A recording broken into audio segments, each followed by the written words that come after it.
మేమైతే హైదరాబాద్ నుంచి Singapore journey start చేసేసాము.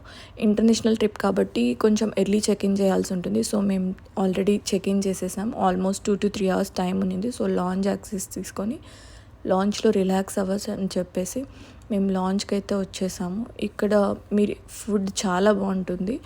ఆల్ టైప్స్ ఆఫ్ ఫుడ్ ఉంటుంది, వెస్ట్రన్ అండ్ ఇండియన్. మేమైతే ఆల్మోస్ట్ అన్ని ఇండియన్ వెరైటీస్ టేస్ట్ చేసాము. మాకైతే ఇక్కడ చాలా వెరైటీస్ ఉన్నాయి. చాట్స్, సలాడ్స్, రైస్, ఎవ్రీథింగ్ అన్నీ అవైలబుల్ ఉంటాయి. మాకైతే పెరుగన్నం చాలా నచ్చింది. సో ఇక్కడైతే మీరు చూడొచ్చు, సలాడ్ ఉంటుంది, తర్వాత డెజర్ట్స్ ఉంటాయి, ఫ్రైడ్ రైసెస్ ఉంటాయి. ఫైనల్లీ డెజర్ట్స్ అయితే ఇది రెడ్ వెల్వెట్ కేక్ అయితే నాకు చాలా బాగా నచ్చింది. సో దీని తర్వాత జ్యూసెస్ కూడా అవైలబుల్ ఉంటాయి. మేమైతే ఫైనల్గా ఒక జ్యూస్ తీసుకొని అక్కడ కొంచెం సేపు రిలాక్స్ అయిపోయాము. ఆల్మోస్ట్ 1 hour ముందే బోర్డింగ్ గేట్స్ దగ్గరికి వెళ్ళాలని చెప్పారు. సో మేమైతే 134 గేట్ నెంబర్కి వెళ్ళాము. అక్కడ ఆల్మోస్ట్ 1 hour కంటే ముందే బోర్డింగ్ స్టార్ట్ చేసేస్తారు. సో ఇక్కడైతే మేము రెడీగా ఉన్నాము ఫ్లైట్ ఎక్కడానికి. So thank you, bye. మీరైతే హైదరాబాద్ చూడొచ్చు వీడియో ఎండింగ్లో.